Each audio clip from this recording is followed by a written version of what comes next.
You're tired, aren't you? Tired of starting over. Tired of feeling like your best moments keep slipping away. Tired of waking up with big plans, but ending the day feeling like you didn't do enough. Like you're always behind. Like you're stuck in your own head. I know that feeling. And I want you to know something right now. You're not lazy. You're not weak. And you're definitely not alone. You're just living in a world that constantly pulls your mind in every direction. A world that doesn't teach you how to focus, but demands your attention every second. No one showed you how to protect your energy. No one taught you how to train your brain. So it's not your fault that you feel scattered, lost, unmotivated, stuck. But that ends today. Because you didn't press play on this episode by accident. Somewhere inside you, there's a quiet voice that's still fighting. It's the part of you that believes, even just a little, that you were made for more. More clarity, more focus, more peace, more progress. That part of you. Believe in it. And over the next few minutes, I'm going to speak directly to it. Not the part that doubts. Not the part that's tired. But the part of you that still wants to grow, still wants to rise, still wants to finish what you start. So stay with me. Because this time it's not about doing more. It's about doing one thing differently. Training your mind to finally work with you, not against you.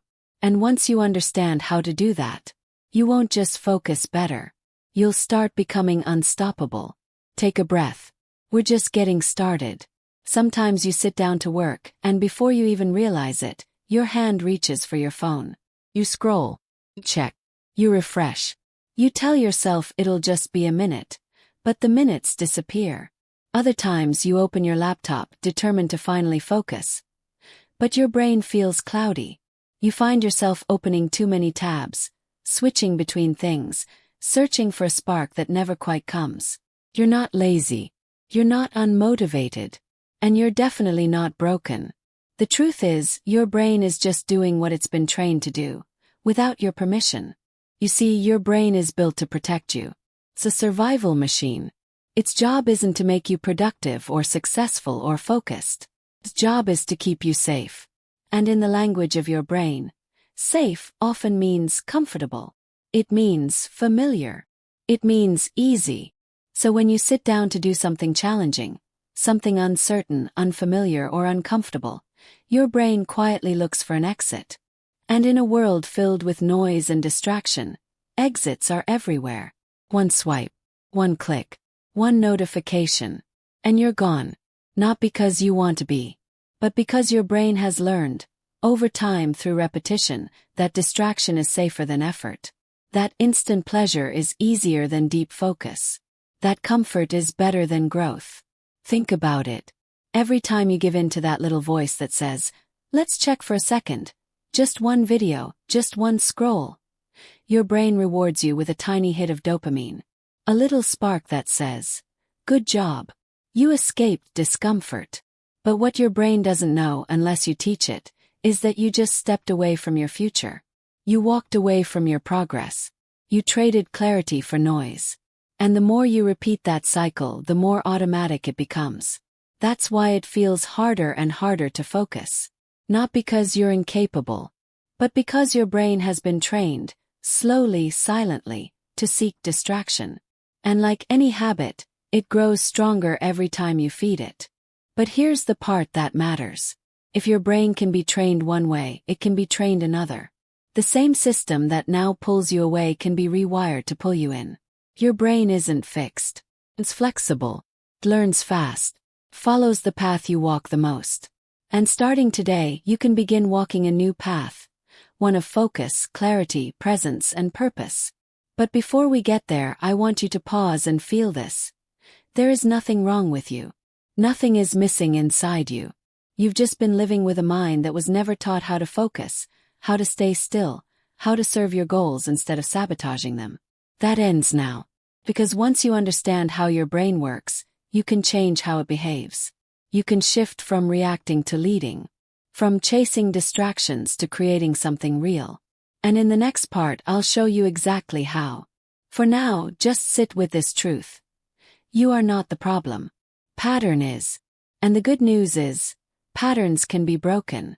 You're already on your way. You may not remember the first time it happened, the first time your brain chose comfort over clarity. Maybe it was a moment when you had homework due but you decided to check your phone first. Or maybe it was a day when you planned to wake up early and work on something that mattered, but stayed in bed instead. At the time it felt harmless. You thought, I'll do it later. But slowly those choices became habits. And those habits became patterns. And those patterns became your personality. And now here you are, smart, capable, full of potential, but unable to sit still with one task, one thought, one goal without drifting. But here's the shift I want you to feel in your chest, not just in your mind. You're not stuck. You are simply at a turning point.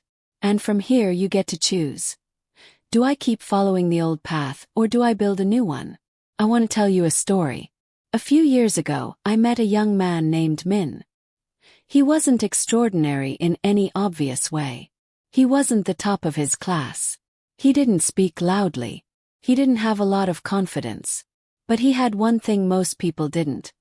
He was tired of living small. Min used to say, I'm always distracted. Can't focus. I think something's wrong with me. Every time he tried to work, his brain would fight him. His thoughts would race. He'd pick up his phone, open 5 tabs, scroll through random videos. And by the end of the day he'd feel ashamed. He told me once, it's like I'm watching myself sabotage my own future in real time. But then one day he made a small decision. Quiet decision. He bought a simple notebook, nothing fancy, and on the first page he wrote one sentence. I train my brain, not my excuses. That was it. The next morning before checking his phone, he read that sentence out loud. Then he set a timer for 15 minutes. He told himself, for just 15 minutes, I will give my full attention to what matters. No pressure. No perfection. Just presence. The first few days were hard. His brain resisted. He felt restless. But he stayed with it. He didn't try to fix his whole life in a week. He focused on that one ritual. The notebook, the sentence, the timer. Week by week, his focus muscles grew stronger. He went from 15 minutes to 30, then 45. He built a morning ritual that grounded him. He stopped multitasking. He started finishing what he began. And after 6 months, Min looked like a different person. Not on the outside but in his eyes. There was stillness there. Strength. A quiet kind of power. And he told me something I'll never forget.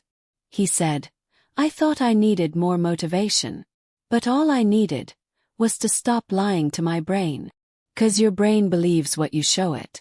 If you keep showing it distraction, it learns avoidance. But if you start showing it consistency, even in small ways, it learns to trust you, to follow your lead, to stay when things get uncomfortable instead of running away.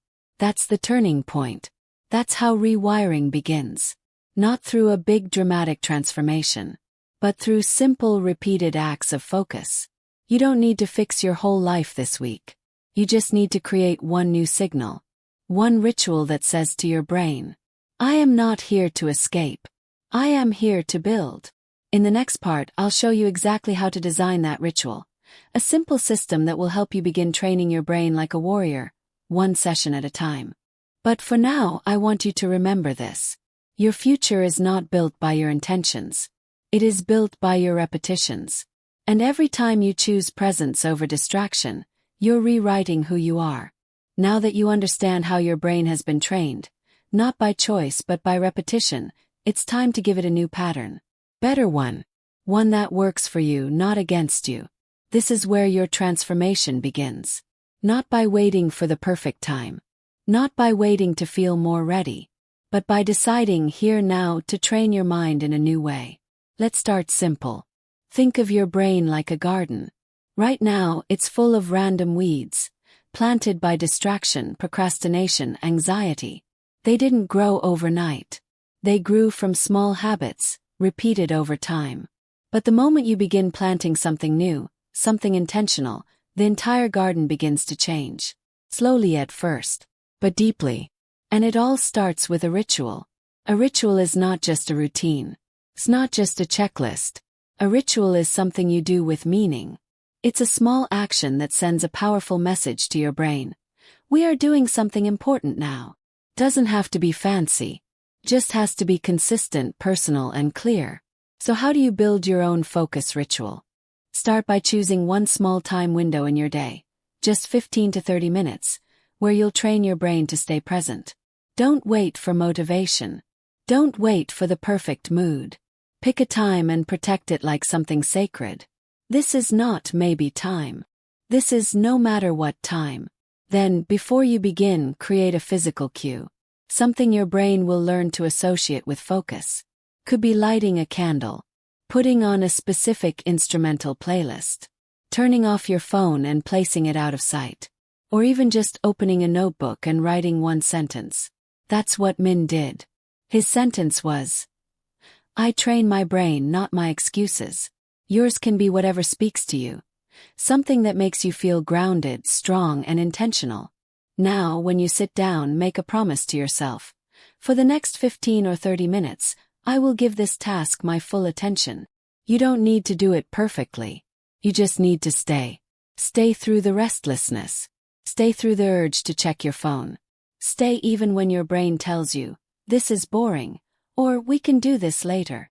That voice will show up. It always does. But that's the whole point. Because every time you ignore it and stay with your task, you're building a new neural pathway. Every time you resist the urge to escape, you're building mental strength. And every time you finish your focus ritual, even if it wasn't perfect, you send a clear message to your brain. This is who I am now. Over time, your brain begins to shift. Starts craving focus instead of distraction. You'll notice that it becomes easier to enter deep work. You'll feel more clarity, more calm, more self-respect. Because now, instead of reacting to the world, you're creating your own rhythm. You're leading yourself. But this only works if you repeat it. Not once. Not twice. But daily. That's what makes it a ritual. Not something you do when life is easy, but something you do especially when life is hard. If you're tired, you still show up. If you feel overwhelmed, you still sit down. If your brain screams, "Let's do this later," you answer calmly. Later doesn't build dreams. Now does. You don't need to do this for hours each day. You just need one window. One block of protected time. And you build from there. Focus is not built by trying harder. It's built by showing up when it matters. Quietly. Consistently. Without drama. Without needing anyone to see. And here's something I want you to really take in. This small ritual will change your life. Not all at once. Not like magic. But like water shaping stone. Every repetition matters. Every session strengthens you. Every act of presence brings you one step closer to the version of you who finishes what they start.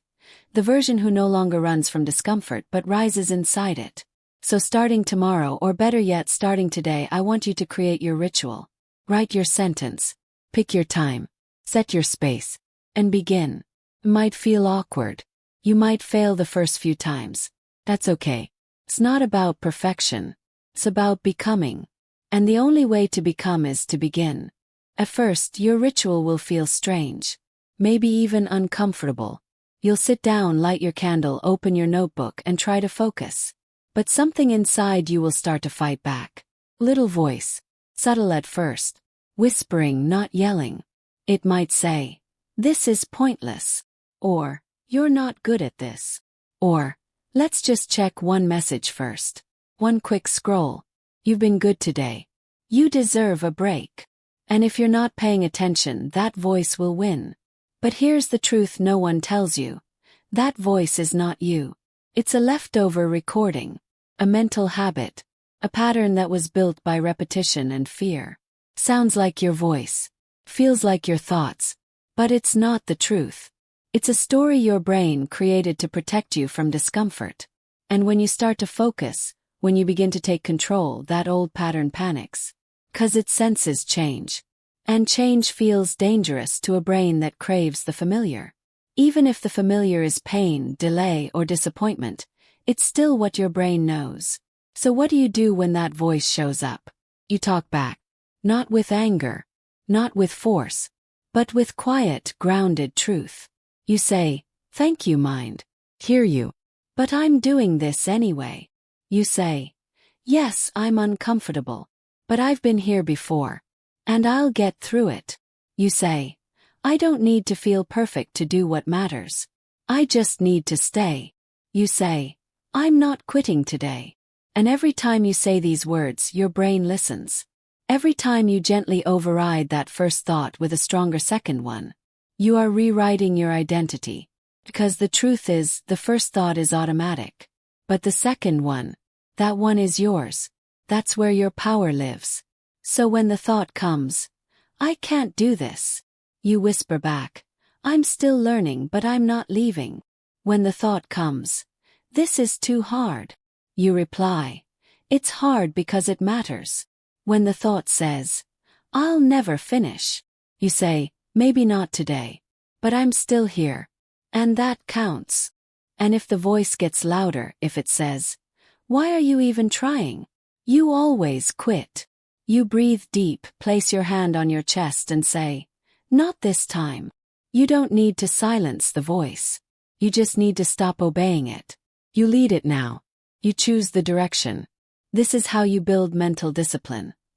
Not by eliminating all negative thoughts, but by learning how to answer them with kindness, truth, and strength. And the more you practice this, the more your inner voice changes. You begin to speak to yourself like someone you trust. You stop being your own enemy. You start becoming your coach. This is one of the most powerful skills you can ever develop. Because when your mind becomes your ally, your focus becomes unshakable. And even on the days when things feel heavy, even on the days when your energy is low, you'll still show up. Not perfectly, but powerfully. With intention. With choice. And that is what changes everything. So the next time you sit down and that voice shows up, don't panic. Smile a little. 'Cause it means you're growing. The old pattern is losing strength. And the new you, the focused, calm, unstoppable you're already becoming them. One thought at a time. You've learned how to start. You've faced the voice in your head. You've shown up even when it felt uncomfortable. But now comes the real magic, the kind that most people never see. Doesn't look exciting. Doesn't go viral. Doesn't get applause. But it's the reason people change. It's the reason dreams are built. And it's the reason some people rise while others stay the same. It's called repetition. Repetition is the mother of mastery. The quiet force that reshapes the way your brain works, the way you think, the way you move through the world. It's not sexy. It's not flashy. But it is powerful. And here's the part most people forget. Your brain doesn't grow from inspiration. It grows from repetition. Neuroscience proves this. Every time you focus, every time you return to your task, every time you stay through discomfort, you're reinforcing neural pathways. You're saying to your brain, "This matters." And your brain listens. It rewires itself based on what you repeat. Not what you intend. Not what you wish for. But what you actually do again and again. It's like carving a path in the forest. The first time you walk it, it's unclear. The branches scratch you. You feel lost. But the more you walk, the clearer it becomes. And one day you no longer think about the path. You just walk it. That's what repetition does. Let me show you how powerful this really is. Think about Elon Musk. A man known not just for brilliance, but for relentless repetition. When he was a teenager, he used to read 2 books a day, not just about science or business, but about physics, engineering, psychology, and storytelling. He trained his mind to make connections others couldn't see. Not because he was born different, but because he repeated what others only tried once. Even now, Musk spends long hours reading technical papers, working hands-on with engineers, asking hard questions, over and over, because he knows that clarity comes from consistency, not bursts of effort. Or take Steve Jobs. People remember his innovation, his charisma, his iconic speeches. But behind all that was a man obsessed with depth. Steve would walk the same product idea around in his head for months, testing it, refining it, presenting it dozens of times to his team with slightly different angles. Always searching for the most essential version. He didn't trust speed.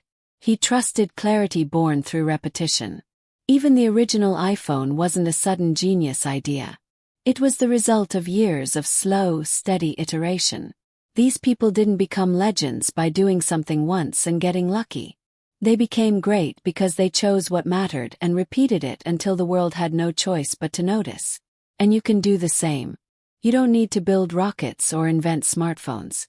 But you can build the kind of mind that doesn't give up after a bad day. The kind of mind that keeps showing up, even when no one's watching. The kind of mind that knows. Every time I return to my ritual, I get stronger. Because your focus isn't built in one moment. It's built in thousands of quiet returns. Sitting back down. Trying again. Staying 5 more minutes. Turning off your phone. Saying no to the noise. Breathing when you want to escape. That's where mental toughness is born. Not in motivation, but in repetition done with love. So when you repeat your ritual tomorrow, and it feels boring or your brain says, "We already did this," you smile and say, "Exactly. That's why it's working." You're no longer chasing results. You're building rhythm. You're no longer begging for clarity. You're carving a path with every repetition. And one day, not far from now, focus will no longer feel like a fight. It will feel like home. 'Cause you stayed. Because you returned. Because you didn't quit this time. That is the power of repetition. That is how you train your brain to become unstoppable. There will come a moment, maybe it's already come, when you're doing everything right, but nothing seems to be changing. You've shown up. You've repeated your ritual. You've stayed consistent. And still the results are quiet. Your progress feels slow. No one's clapping. Nothing looks different. And a voice inside you starts to whisper, "Why am I doing all this if nothing is happening?" That voice is dangerous. 'Cause it doesn't scream questions. And those questions, when you're tired, when you're alone, when you're vulnerable, can make you forget how far you've come. They can convince you that your effort isn't working. That maybe you're just not built for this. That maybe it's time to give up. But I want to tell you something that could change everything. The results don't always show up when the effort does.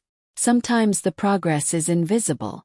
Sometimes your brain is changing in ways you can't see yet. Rewiring itself, laying new foundations, strengthening new circuits. It's like planting a seed underground. Just because you don't see the leaves doesn't mean the roots aren't growing. In fact, the quiet seasons, the ones that feel slow, unexciting, even painful, are the most important ones. That's when your character is built. That's when your discipline is forged. That's when your self-respect is born. Think of a mountain climber. They don't rise with every step. Some steps just keep them from falling. Some steps are sideways. Some steps feel like standing still. But every single step is still upward movement. And if they stop just because the view hasn't changed yet, they never reach the summit. The same. Your mind may be asking for results. But your soul is asking for something deeper. For resilience, for trust, for the kind of inner strength that doesn't disappear when progress slows down. Because that's what separates people who only start from people who finish. So in these quiet, heavy days, when you feel like nothing is working, I want you to hold on to 3 simple truths. 1. The effort is always building something, even if it's invisible. 2. The hardest days are training you to hold success when it finally arrives. 3. Quitting doesn't make the doubt go away. It only makes the regret louder. There's a kind of peace that comes when you accept the pace of real growth. Not the fast, flashy kind, but the deep, lasting kind. The kind that moves slow but never backwards. The kind that isn't for everyone, but will reward you in ways motivation never can. And if you ever feel like you're stuck, I want you to do this. Pause, take a breath, and ask yourself not, "Am I succeeding?" but, "Am I showing up for myself today, even if no one sees it?" If the answer is yes, you're not stuck. You are becoming. I want to tell you a story. There was a woman named Sarah. She was a writer, or at least she dreamed of being one. For years she started writing projects, but never finished them. She would get excited, write for a few days, then stop. Over and over again. She told herself, "Maybe I'm just not consistent. Maybe I don't have what it takes."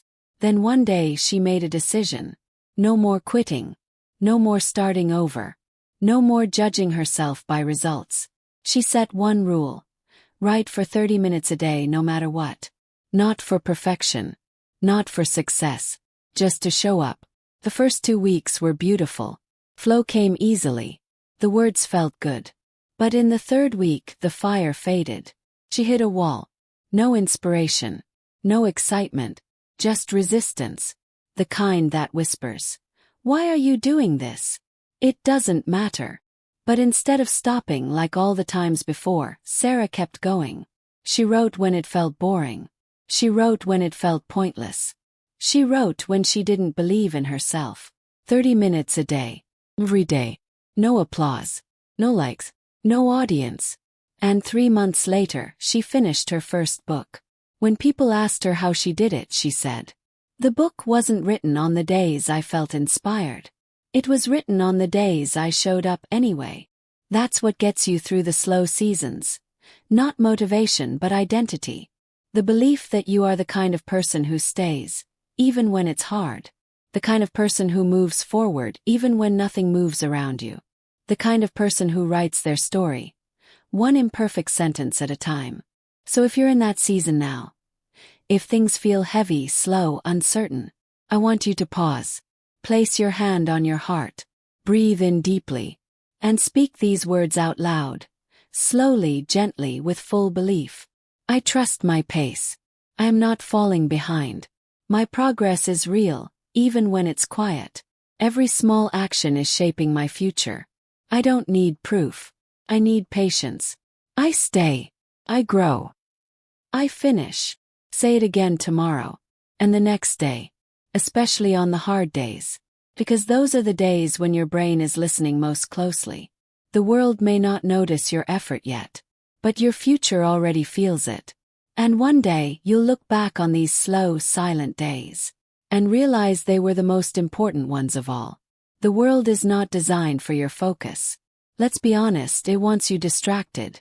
It wants your attention scattered across endless tabs, endless feeds, endless noise. Every app, every ad, every notification is fighting to pull you away from yourself. And the more you give in, the more you forget who you are. What you want. Why you started. That's why building focus today is not just a skill. It's a rebellion. It's an act of courage. And it's something you must train for, like a warrior. 'Cause make no mistake. You are at war. But not with the world, with your own mind. With that inner impulse to escape. To scroll. To delay. And if you want to win, you can't hope to be strong. You have to become strong through practice. Think of a warrior. They don't walk into battle hoping to feel brave. They train in silence. They sharpen their weapon. They learn to move with clarity under pressure. You must do the same, but your weapon is awareness. The ability to notice the moment your attention starts to drift, and gently return.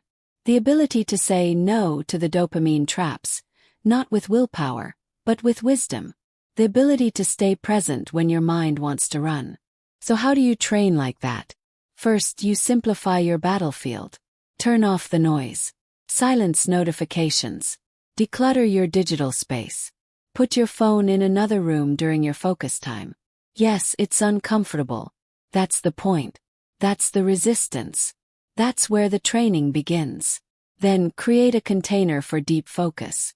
Could be 30 minutes. Could be 1 hour. In that time you protect your mind like a sacred temple. No checking. No jumping. No wandering. If you get distracted, and you will, you gently return. Again. And again. And again. Every return is a victory. Every minute you stay is a rep in the gym of the mind. Don't expect perfection. Expect resistance. And meet it with strength. 'Cause this is how warriors are built. Not by always winning, but by choosing to fight again. After every fall. And when people ask you later, how did you become so clear, so calm, so disciplined? You'll smile. Because they didn't see the silent training.